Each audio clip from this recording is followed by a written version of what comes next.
ሰላም ጤና ይስጥልኝ ውድ ቤተሰቦቼ ይኸውላችሁ ዛሬ እንግዲህ ጾም ለመጨረሻው ሳምንት ይህን የመሰለ ቦምቦሊኖ የጾም ሰርቼላችኋለሁ ያለ እንቁላልና ያለ ወተት የሚያምር ቦምቦሊኖ አብረን እንሰራለን።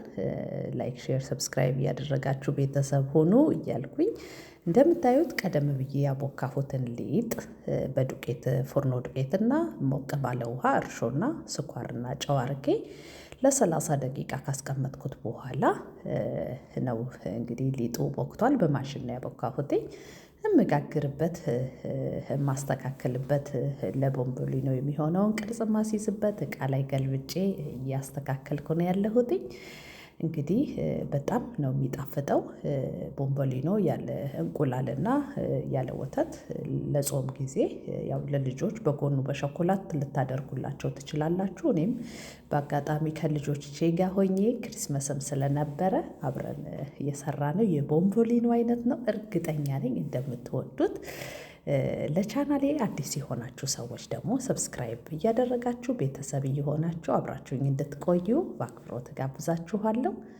አሁን እንደምትመለከቱት ሊጡን ቅርጽ ካወጣሁኝ በኋላ እንደዚህ በስስ አርጌ ከደፈጠጥኩት በኋላ በብርጭቆ ክብ ክብ እያደረኩኝ ቅርጽ አወጣበታለሁ። በጣም ቀላል ነው። ምንም ብዙም ፕሮሰስ የለውም።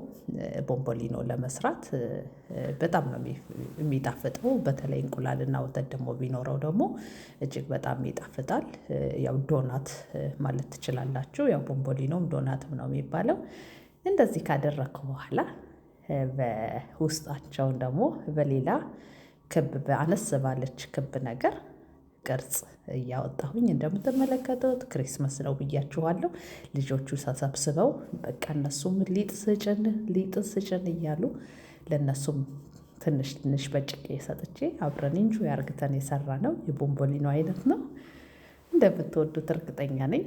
ልጆች ያላችሁ ሰዎች ብትሞክሩት በጣም ጥሩ ጊዜ ታሳልፋላችሁ ከልጆች ጋር።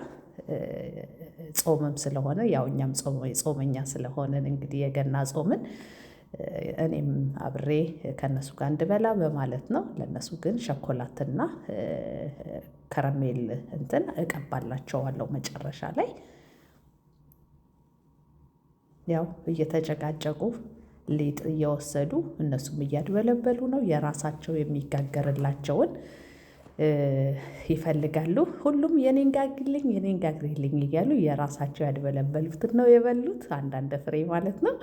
የቀረው ደግሞ እኔ ዘይት ካፈላሁኝ በኋላ አድበልብዬ ከጨረስኩኝ በኋላ ለተወሰነ ደቂቃ ያድበለበልኩት ትንሽ ኩፍ እንዲልልኝ ጠብቄዋለሁ። ከዛ ዘይት የተወሰነ አፍልቼ ውስጡ እጨምራለሁ።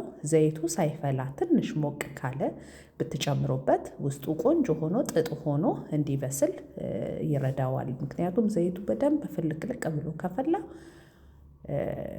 እንትን ይላል። ይሄ ውስጡ በደንብ አይበስልም። ከላይኛው በፍጥነት ብራውን ይሆንና ውስጡ ሊጥ ስለሚሆንባችሁ ዘይቱ ሳይፈላ በደንብ ብትጨምሩት ቆንጆ ከረር የሚሰጣችኋል። ውስጡም ቀስ ብሎ ይበስላል። ለዚህ ቻናል አዲስ የሆናችሁ ሰዎች ሰብስክራይብ እያደረጋችሁ ቤተሰብ እየሆናችሁ እንድታልፉ በአክብሮት ጋብዛችኋለሁ። መልካም እንግዲህ የገና በዓል እንዲሆንላችሁ እመኛለሁ። ያው ክሪስመስ ነው ብያችኋለሁ በፈረንጆች። በአውሮፓ አካባቢ የሚከበር የኢትዮጵያ በዓል ደግሞ የሚቀጥለው ሳምንት ላይ ይከበራል። የኢትዮጵያ የገና በዓል ደግሞ የሚቀጥለው ሳምንት ይከበራል ጃንዋሪ 7 ማለት ነው። ስለዚህ በዓል በበዓል ነን። ሙሉውን ቪዲዮ እንድታዩት ጋብዣችኋለሁ። በሌላ ቀን በአዲስ ቪዲዮ እመጣለሁ። ዛሬ የተወሰነ ከልጆች ጋር ያደረግነውን በጣም ደስ የሚል የዶናት ወይም የቦምቦሊኖ አሰራር ጋብዣችኋለሁ። አመሰግናለሁ። በሌላ ቀን እስክንገናኝ ድረስ እንግዲህ ኢንጆይ አድርጉት፣ ሞክሩት።